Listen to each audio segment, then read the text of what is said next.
Tanggal 10 April 1912, kerumunan orang berkumpul di pantai Southampton untuk mengucapkan selamat jalan ke kapal terbesar dan paling bergengsi saat itu, RMS Titanic.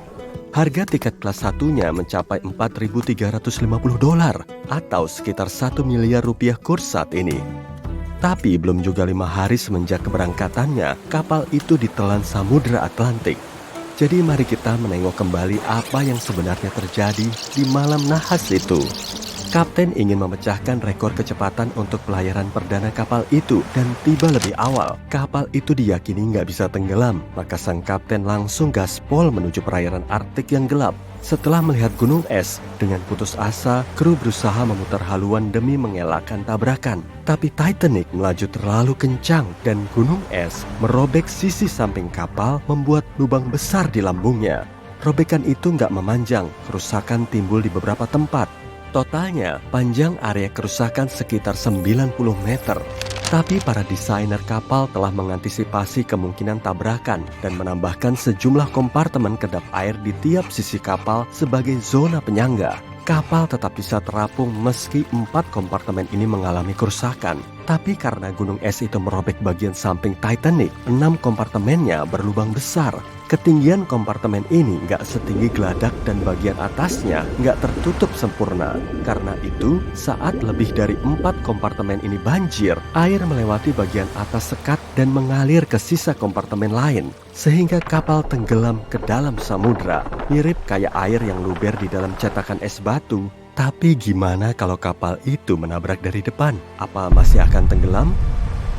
Kapal didesain dengan mempertimbangkan potensi terjadinya tabrakan, dan kebanyakan kapal punya sekat tabrakan di haluannya. Intinya, ini semacam bemper mobil atau zona benturan, yakni fitur keselamatan yang bisa menahan tubrukan langsung. Haluan Titanic bisa aja menahan sebagian benturan, dan beberapa ahli menyatakan jika kapal itu menabrak dari depan, cuma 2 dari 4 kompartemen kedap air yang akan banjir. Jadi teorinya, Titanic mungkin gak akan tenggelam dan bahkan mungkin bisa melanjutkan pelayaran ke tujuan akhirnya dengan kecepatan yang jauh lebih rendah. Tapi kemungkinannya, kekuatan benturan bisa jadi sangat besar. Tapi meski para penumpang terluka karena kekuatan benturan, mereka bisa tetap ada di kapal untuk menunggu kapal lain datang, alih-alih terpaksa terjun ke perairan dingin Samudra Atlantik. Tapi salah satu desainer Titanic, Edward Wilding, memperkirakan kekuatan benturan mungkin nggak begitu besar. Dia berkata kepada tim penyelidik Inggris, banyak orang hampir tidak merasakan tabrakannya, dan dia yakin kapal itu nggak akan tenggelam seandainya menabrak gunung es dari depan. Kapal itu juga didesain dengan pintu-pintu kedap air yang dioperasikan dari jauh di antara kompartemennya. Jadi banjir seharusnya bisa cepat diatasi karena Titanic mengalami 6 kerusakan kompartemen dari tabrakan samping, dan karena terjadinya begitu cepat, menyegel pintu nggak akan ada bedanya dan sangat mustahil menyelamatkannya di kondisi seperti itu. Kapal itu dengan cepat tergenang dengan air yang masuk sekitar 7 ton per detik. Itu 15 kali lebih cepat daripada kecepatan memompa keluarnya. Jadi, meski kedengarannya Titanic bisa bertahan seandainya menghantam gunung es dari depan, gagasan ini datang dengan beberapa masalah.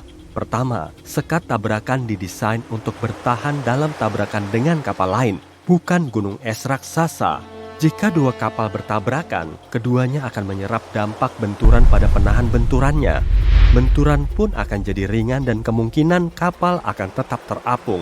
Tapi gunung es adalah objek diam, artinya Titanic akan menyerap sebagian besar energi dari tabrakan itu. Kalau Titanic menabrak di bagian haluannya, karena kecepatan tempuhnya, kemungkinan dampaknya akan merambat ke seluruh bagian kapal. Bayangin aja kapal berbobot 46.000 ton berlayar dengan kecepatan 37 km per jam. Tiba-tiba kapal ini menghantam gunung es yang mungkin berbobot lebih dari 100.000 ton. Tabrakan ini kemungkinan akan menimbulkan kekuatan besar yang menyebabkan kerusakan luas di kapal. Mungkin sambungannya akan terbelah, tangga-tangga akan runtuh, dan paku-paku keling di seluruh kapal akan terpental. Itu berpotensi membuat lebih banyak kompartemen banjir. Ini bisa menyebabkan Titanic tenggelam dalam hitungan menit, alih-alih jam. Tapi, itu cuma puncak gunung es. Kita tahu kalau bagian terbesarnya tersembunyi di bawah air. Jadi kalau Titanic melaju cepat, kemungkinan kapal itu akan menghantam bagian gunung es yang di bawah air dulu, yang mungkin akan membuatnya keluar jalur. Menabrak gunung es itu gak sama kayak nabrak tembok. Dalam hal ini, es di bawah air akan merobek bagian bawah kapal dan menyebabkan kerusakan di kedua sisi. Gunung es juga bukan benda padat yang rata. Jika tabrakan dengan benda rata terjadi, kapal mungkin akan tetap terapung. Tapi gunung es punya beragam ukuran dan bentuknya nggak beraturan, dari kubah sampai segitiga. Penelitian terhadap baja yang dipakai untuk membuat Titanic juga sudah dilakukan, dan pengujian menunjukkan bahwa logam itu 10 kali lebih rapuh dibanding baja yang kita pakai sekarang. Kapal itu dibangun sebelum kita memahami efek suhu rendah terhadap baja.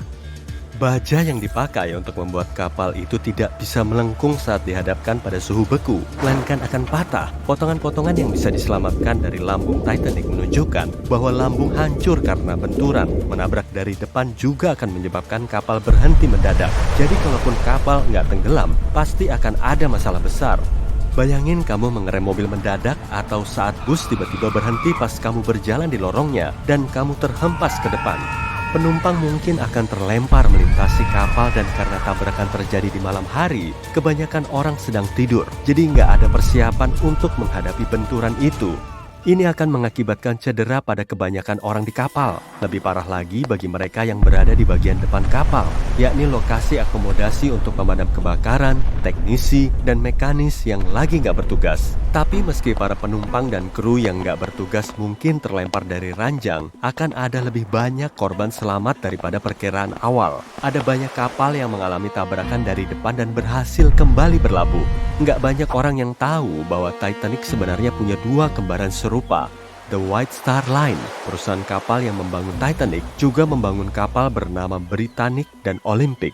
Dipimpin Kapten Edward J. Smith yang kemudian membawa Titanic, Olympic memulai pelayaran pertamanya di bulan Juni 1911. Tapi sebagaimana kembarannya, kapal ini juga diintai mara bahaya. Dalam pelayaran komersialnya yang kelima, Olympic bertabrakan dengan kapal angkatan laut kerajaan HMS Hawke. Olympic mengalami kerusakan di bagian samping, sementara Hawke menabrak kapal itu dari depan. Haluan kapal Hawke hancur total karena tabrakan itu, tapi karena punya kompartemen kedap air, kapal itu berhasil menahan benturan dan berhasil kembali berlabuh untuk perbaikan. Studi kasus lain adalah SS Andrea Doria, kapal laut Italia yang menjadi headline berita global di tahun 1956. Sama kayak Titanic, Andrea Doria sedang menuju kota New York dalam pelayarannya yang ke-101 ketika bencana terjadi. Tanggal 25 Juli, kapal itu bertabrakan dengan kapal penumpang Swedia sepanjang 160 meter, Stockholm. Stockholm menghantam Andrea Doria dari depan, tapi titik benturan Andrea Doria berada di samping. Bagian depan Stockholm hancur total, tapi karena benturannya di haluan, kapal itu berhasil selamat. Tapi sedihnya, kapal Andrea Doria tenggelam karena tabrakannya di bagian samping kapal. Jadi, kasus ini memperkirakan bahwa mungkin Titanic akan bertahan kalau menabrak gunung es dari depan. Tapi perlu diingat juga bahwa Titanic menghantam benda itu dengan kecepatan penuh, sedangkan Olympic dan Andrea Doria berlayar lebih lambat.